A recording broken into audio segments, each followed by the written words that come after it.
Welcome to SATV News. This is Nouri Alamin with the headlines. Trial begins against Sheikh Hasina in Purvachal plot scam. Courts indicted 100 accused, including former Prime Minister. Parties must have mutual understanding, said Mr. Fakhrul. Holding elections in February will clear all doubts. Political parties hold key to July Charter implementations, said Ali Riaz. Protesters block Shahbag demanding charter. Now in details.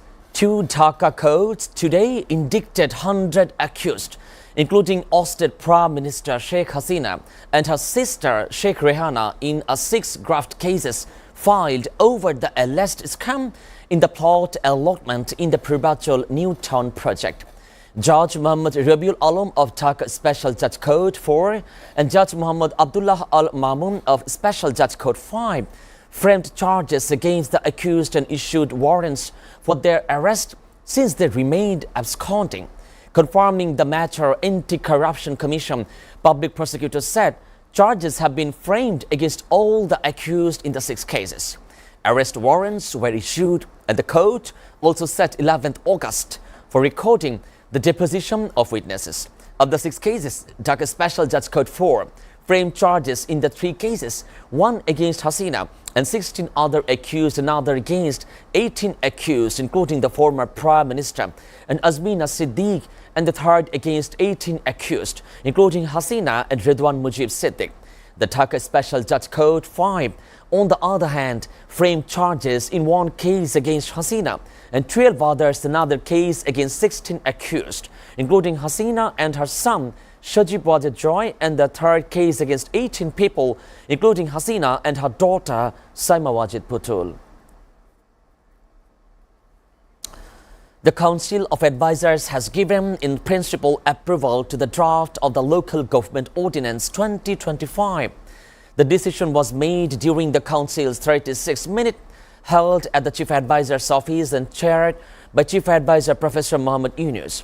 A press release issued by the Cabinet Division confirmed the matter. The draft ordinance will now be forwarded to the Legislative and Parliamentary Affairs Division for final vetting before the formal enactment.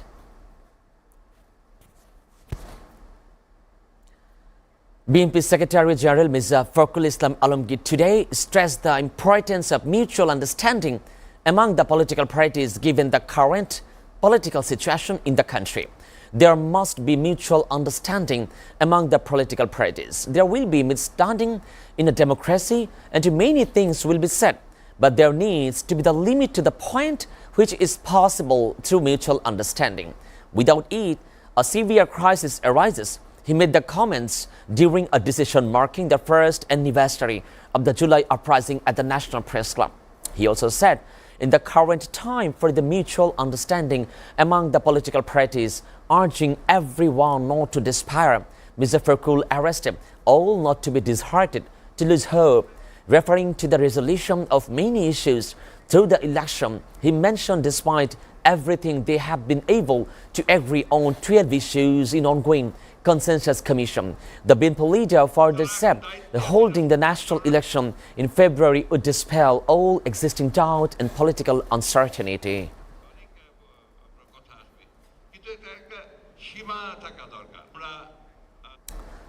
Professor Ali Riaz, Vice President of National Consensus Commission, today said their primary responsibility for implementing the proposed July Charter rests with the political parties.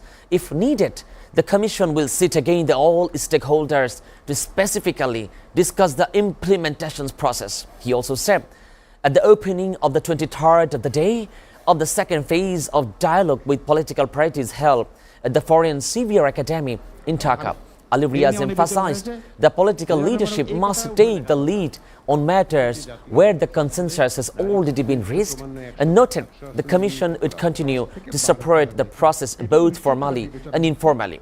He also said that the Commission has already shared a summary of recommendations from 6 sub-commissions and that considerable consensus had been reached on several key issues. A list of agreed items has been circulated among the participants. Protesters injured during the July-August mass uprising blockade the capital's Shahbag intersection on Thursday morning, demanding the immediate declaration of the July Charter and the July Declaration as well. The blockade was issued by the severe traffic and the congestion of all area in all widespread suffering for the public, prompting the deployment of additional police personnel, chanting the various slogan demonstrations that they will continue the protest until the demands are fully met. During the demonstrations, protesters demanded the official recognition of July martyrs and injured, lifelong medical care, education and welfare support for victims, and all the families' introduction and honorable allowance for the injured, establishment for the special legal aid center, and the proper legal proceedings under international standards, and the former of an independent Truth and Justice Commission as well. The Supreme Court today resumed hearing on the state's appeal against the High Court verdict acquitted BNP acting chairman Tariq Rahman, former State Minister Lutfuzzahman Babur, and 47 others to the case linked to the August 21st grenade attack. A full bench of justice and the appellate division, led by Chief Justice Raed Rifar Ahmed, began to the hearing with Deputy Attorney General Abdullah Al-Mahmoud Masud placing argument on behalf of the state. Defense lawyer S.M. Shahjan Kaiser Kamal, Advocate Muhammad Maqsudullah and Muhammad Shishir Manir were present at the court round during the session. Earlier on June 2nd, the appellate division granted the state permission for the trial on the 2 separate appeals challenging the High Court judgment of the cases. On December 1st, on the last year, the High Court acquitted all 49 accused, including Tariq and Babur, by scrapping the trial court verdict that have been convicted and sentenced them to connection with the grenade attack on the Army League Tally on the 2004. The acquittal came following the hearing on death references and appeals submitted by the convicts.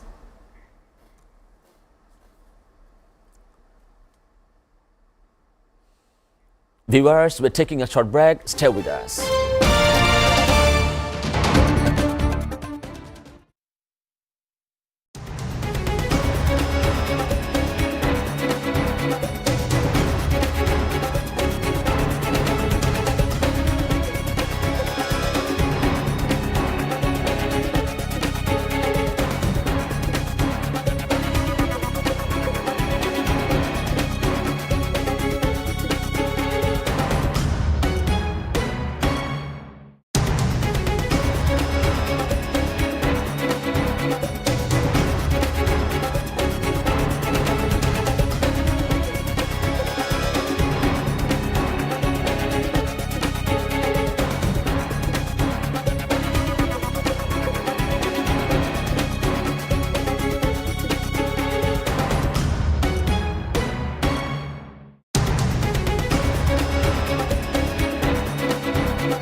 Welcome back. You are watching SATV News.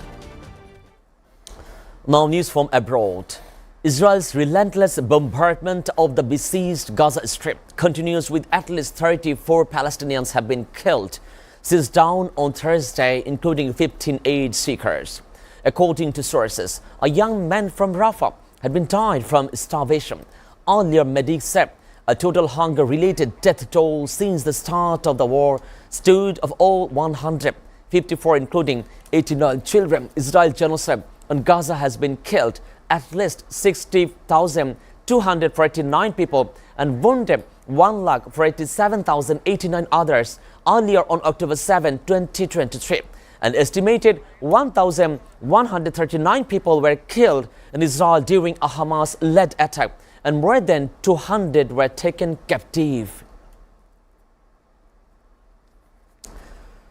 Canada intends to recognize a Palestinian state at a meeting of the United Nations in September, announced Prime Minister Mark Carney announced on Wednesday, adding more than pressure on the government to the Israel Prime Minister Benjamin Netanyahu as the humanitarian crisis in Gaza deepens. The announcement came after the France said on the last week it would recognize a Palestinian state, and a day after Britain said these would recognize the stays at the UN to the fighting in Gaza. Part of the Palestinian territories occupied by Israel had not stopped by then. Carney said the planned move was predicted on the Palestinian Authority's commitment to reform, including commitments to reform its governance and to hold the general election 2026, in which Hamas can play no part. However, Israel rejected the statement by Canada Prime Minister, saying it represented a reward to militant faction in Hamas. At least 2 people were killed and 52 others injured in a Russian airstrike on the Ukrainian capital in the Kiev, the local officials said early on Thursday. At one of the locations in the central Solomonsky district on the Kiev residents stood outside the apartment block as the fireman hoses the blazing fire. In a statement on the Telegram city, the military administration Timur Tashko said the death toll was likely to rise, adding that the strike had caused damage in more than 24 locations. On the same day, Russia said it had captured the town of Kasiv Yar in the eastern Ukraine after nearly 16 months of the fighting, opening the war for the potential further advances. Russian Defense Ministry said in a brief statement its forces had liberated the town. Russian Foreign Minister Sergei Lavrov met with his Syrian counterpart Asad al-Shivani in Moscow on Thursday. During a press conference, Lavrov said the Moscow and Damascus agreed to make an inspection of all the agreement the countries have. It includes all security issues, training of personnel and civil war as the military, Lavrov added. Russian Foreign Minister also noted that he hoped the Syrian President Ahmed al-Shara would attend a summit between Russia and Arab countries in Moscow in October. Meanwhile, the Syrian Foreign Minister Asad al-Shivani said the Damascus were being killed. Moscow separate a building in United Syria. A state of emergency in place since 2021 COPE has been lifted in the Myanmar's military, said a government spokesperson on Thursday. The order had been due to expire on Thursday after the 7th extension. The military nominally transmitted the power into civilian-led interim government on Thursday, ahead of the planned December election, with the junta chief Min Aung holding the remaining in changing all of the war-torn country in his other role as acting president. An announcement in the state media said a decree that granted power to the military after its 2021 coup had been cancelled and a caretaker government in the administration had been formed alongside a special commission to oversee the election. The move, however, signaled no change to the status quo in Myanmar, with local leader the Min Aung holding an all major level to power as acting president while retaining his position as chief of the armed forces.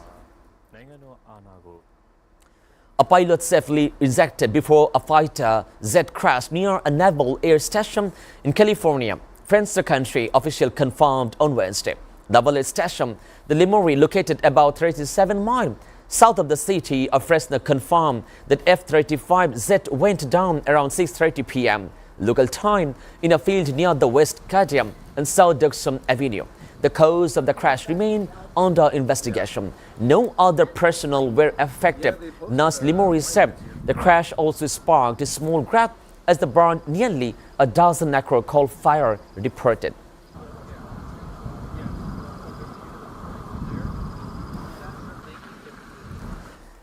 Lithuania's Prime Minister Gintautas Paluckas has stepped down following investigations into the business dealing that prompted protest in the Baltic country.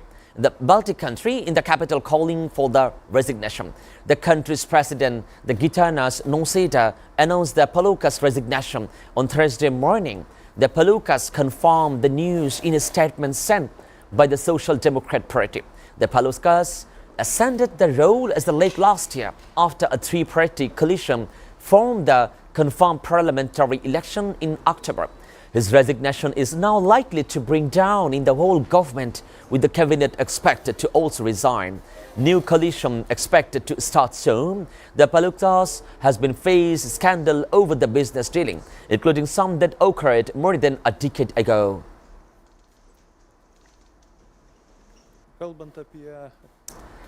Now sports. Lionel Messi assisted on both Inter Miami goals, including the winner in second half stoppage time at the Herons defeated Atlas 2-1 win over on Wednesday. In third Landable, Lionel Messi leads Inter Miami past the Atlas during a group stage opener in the League Cup.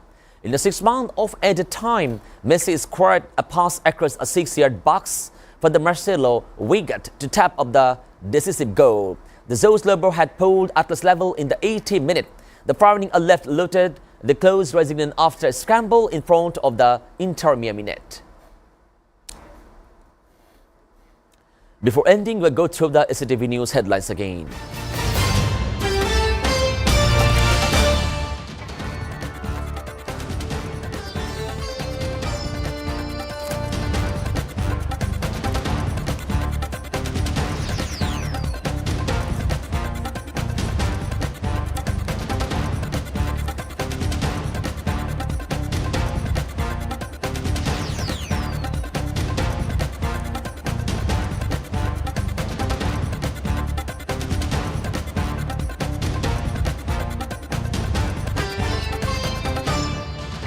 You are up to date with the top stories so far here on SATV. And to know the latest news, visit www.satv.tv. Stay with SATV.